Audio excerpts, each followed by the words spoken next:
Well, Fabrizio Romano wasn't lying when he said Chelsea are going to be very busy in the transfer market. You ain't so tough with that bad boy tuck. I'ma get it how I'm living, I'ma walk the walk. Outline my lines, I rap through thought. Hey, I've been waiting for you. How's it going, friends? Welcome back to Football Therapy with me, your host, Jan. How's it going? I'm terribly sorry to hear that. What's happening, people? Welcome back to Chelsea News, daily series here on the channel. Of course, it's the summer. Transfers are upon us. It's all going to be happening very soon. Congratulations to Real Madrid for winning the Champions League. Boring. I did react to that result on my second channel, Football Yannick. So if you want the non-Chelsea takes, the general football stuff, go check out Football Yannick. I speak about this, that, and the other. But today we're speaking about transfers, maybe a little bit more on Tosin. Loads of wide attacking forwards we're looking at. Of course, like Elise, Somerville, I want to speak about that. And the goalkeeper as well, man. Lots is popping off. So thanks for joining me. If you want to support the content, it's really easy to do so. You just like and subscribe if you want to subscribe, that is. If you choose to, you should hit the bell so you get notified when I upload. That is important. Switch all noties on. Alright, mate.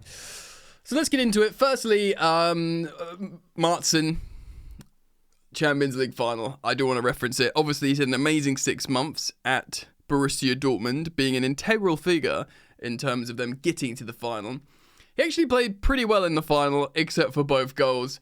The first goal that they conceded, of course, was a set piece from a Carviel header, scoring a header.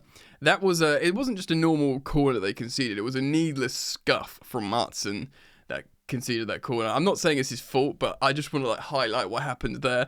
And of course, just the cardinal sin of passing the ball across his line to no one for the Vinicius goal. So, look, man, it isn't Maatsen who cost them the Champions League final. It's their finishing. Let's be honest. But it wasn't. It was a few poor moments for the lad.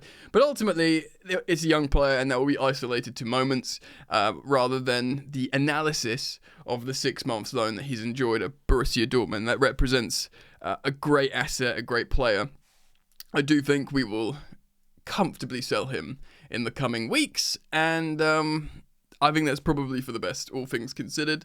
And if you look at the whole situation at Chelsea, the personnel we've got, Premier League performances, the plan, etc., etc. So, commiserations, Ian Maatsen, but also congratulations on an excellent and impressive loan spell at Dortmund.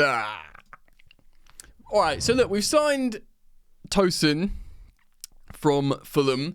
And he's a 26-year-old, I believe he turns 27 at the end of the summer. And it's a great signing. Of course, we hijacked it from Newcastle. Milan were looking at him. Man United were considering him. He was convinced by the Chelsea project. It's not like we offered him loads and loads of money. He'll have his medical at Cobham in the coming weeks, so tomorrow onwards. And he's great. It's a great signing. It is a great signing.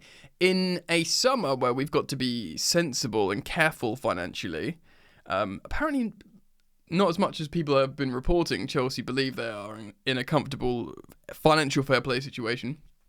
I think Tosin is a great signing. He's tall, he's strong, he'll make us better at set pieces. We've been awful at set pieces. He's excellent in terms of progressive passing. The new Chelsea manager, Enzo, will really like that. And he's a free transfer, bro. The last free transfer, in general, I was going to say a centre-back, but a general worked out pretty well, of course. The one that he's really replacing in Thiago Silva. I'm obviously big shoes to fill, Tosin, but he is Premier League proven. And I imagine, like I said in the previous video on this, he will start for Chelsea immediately. Which is big, right? This is big. I'm just speculating here. Of course, I am a big fan of Fofana. I do want Fofana to succeed. I think his ceiling's super high. I think he can be the best defender in the Premier League, maybe the world. That's just my opinion. People have different opinions on different players. He's excellent. We'll see what happens with him. But obviously he's been out for an entire season, hasn't played a competitive game of football in God knows how long. So Tosin's good to go, baby. Seniority in the back line, bang.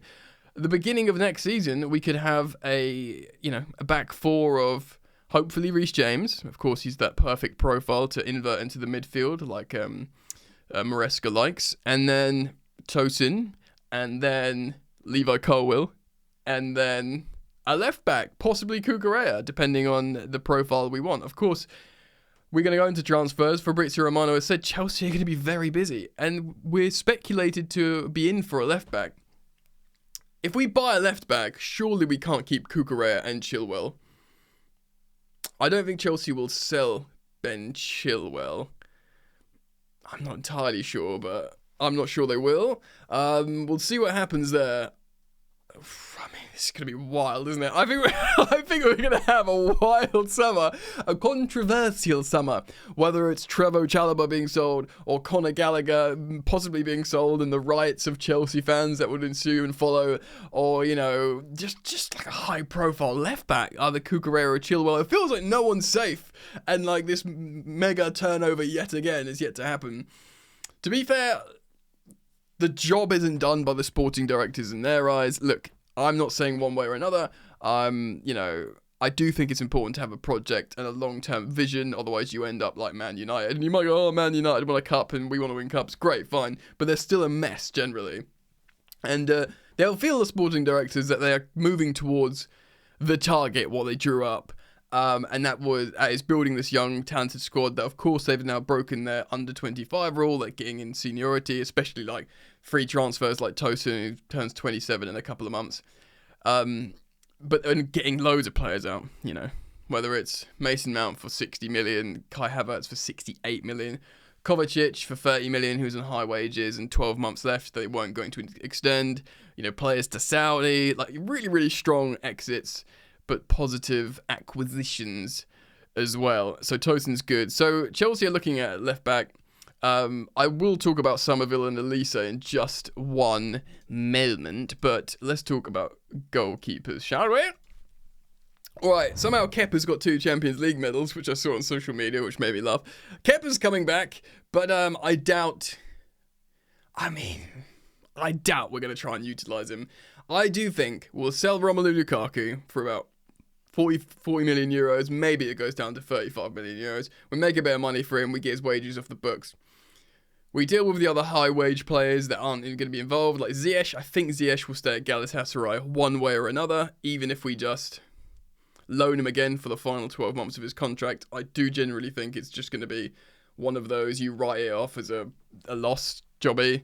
And Kepa as well. I think Kepa might be something similar. We're definitely not going to utilise him, I don't think, at Chelsea. So we'll see what happens there. And we're going to be looking for a goalkeeper. I think Rob Sanchez is doomed, personally.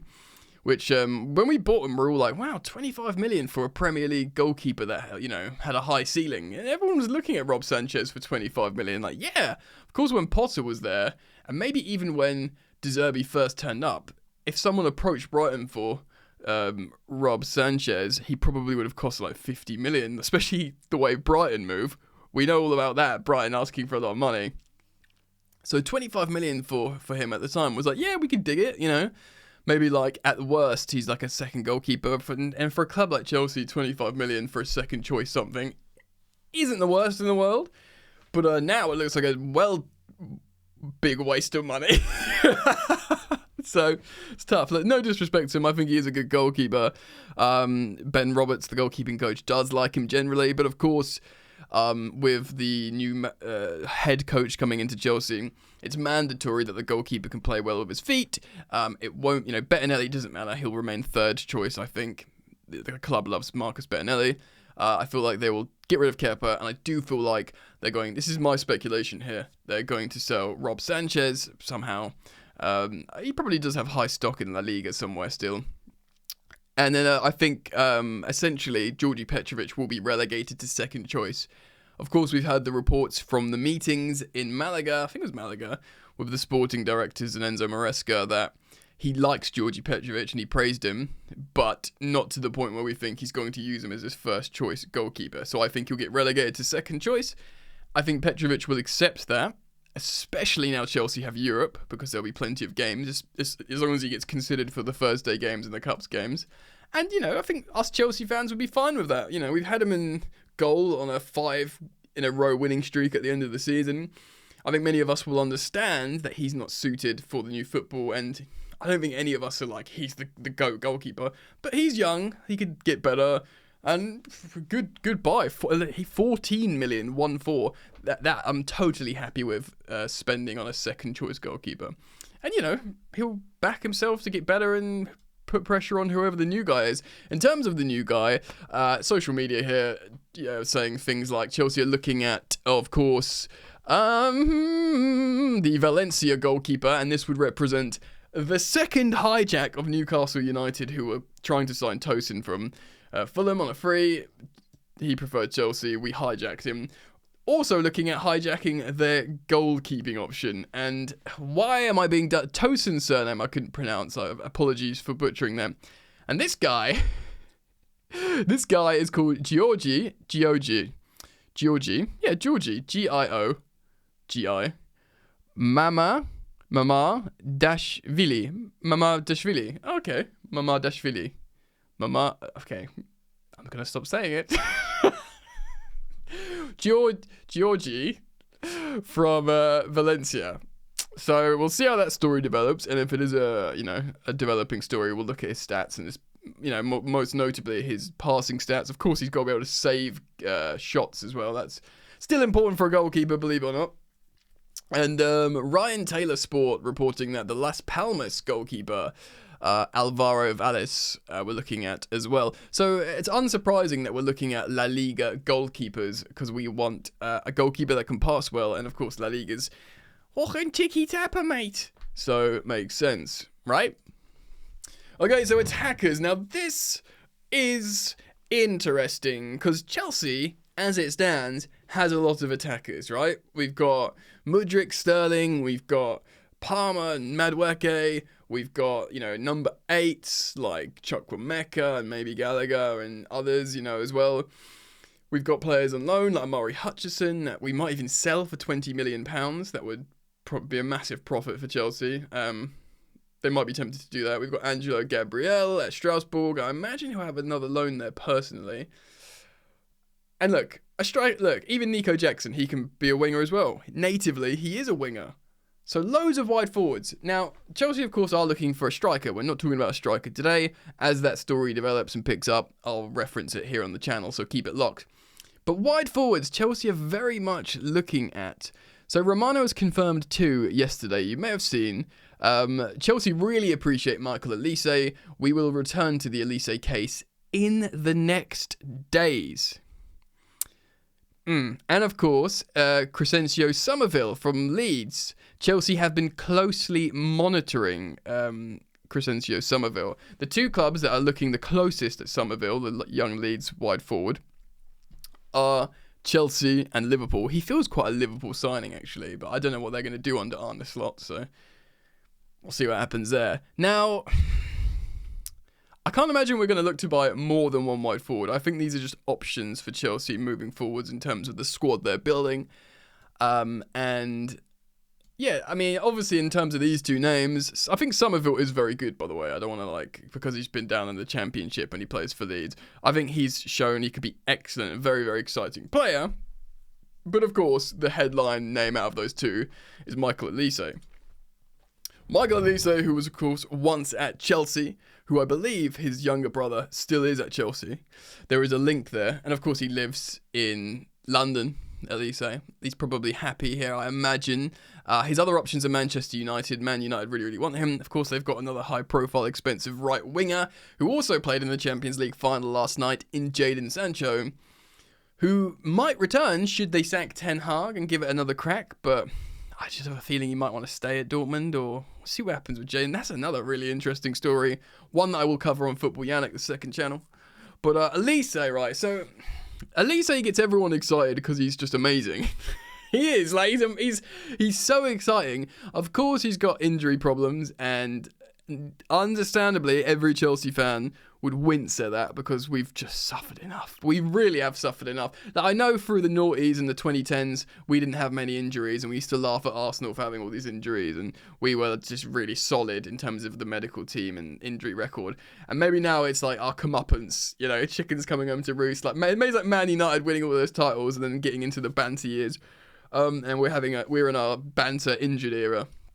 So yes, understandably you might wince at the idea of signing a player who's always injured, but Elise is special. Like, he doesn't care who he's playing against, he will score a wonder goal, you know, and he's definitely got that sort of self-belief. He's just special, man. He's one of those guys you want to watch playing. Like, you'll watch Crystal Palace because of Eze and Elise. You know, that's the kind of player he is. And if you could, but he's a right winger with a left foot. He's like Noni Madueke and Cole Palmer. Now look, if you find a way to make this work, I understand. I saw some clip from Alex Goldberg, friend of mine, Chelsea content creator. I'm sure you guys know him. Sort of going off on this. He's doing a rant saying, look, what? Because he's left-footed, you don't want him. Like, you had no problem with a team of right-footers, so why have you got a team of left-footers? Good point. That is a good point. But players that want to be on the same side and play in the same way, you know, because if he's not an old-school winger with a left foot that's going to do a Ryan Giggs or whatever, do you know what I mean? That's going to play on the left, get to the touchline, cross it in. He wants to cut it and dribble inside because that's what wingers do now. So who do you play on the left? I did a winners and losers video with Enzo Maresca. If you haven't seen it, go see it. Go watch it, excuse me. I go through the entire Chelsea squad. And I do think there's a chance Raheem Sterling could, I'm reluctant to say shine, but basically be very useful again. Enzo Maresca plays Man City light football, and Raheem Sterling plays really well in those systems, in a possession system. If he can dust off the cobwebs and sort of engage that muscle memory of how he played Guardiola football so well for so long. Isn't he the top scorer for Guardiola still with Sterling? For Guardiola City? As in, like, the time Pep's been there? Possibly. I think he could be really useful on the left side. I do wonder about Mudryk. We've got so many options. I can't see us selling either Mudryk or Sterling. Maybe there's a world where Mudryk goes on loan, but that feels pretty wild, bro. That feels pretty wild. So, I think the most brutal thing with this would be is Noni Madueke, who showed excellent form, who many of us really like. And he's really young as well. I think if we can loan Madueke and just bring in Elise and start him, that would be great. Now, I'm not saying that we're about to sign Elise. Just Romano has confirmed we are very interested in him. There's been multiple news reports that, you know, Man United are favourites. Oh, but now Chelsea are favourites.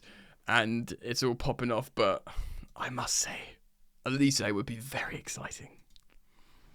So I put it out to you guys. Excuse me. Let me know what you think in the comment section below about Elise Somerville. In fact, you know, I don't want to write him off. He's probably got a massively high ceiling still. You know, Tosin, the midfield, the left back, the goalkeeper. Let me know all your thoughts in the comment section. Once more, I want to thank you for joining me. I want to thank you for liking and subscribing and hitting the bell if you subscribe to this channel. Football Therapy. Yeah, man. Hope to see you back here. As soon as some news pops, I will record. So keep it locked. All right. Peace.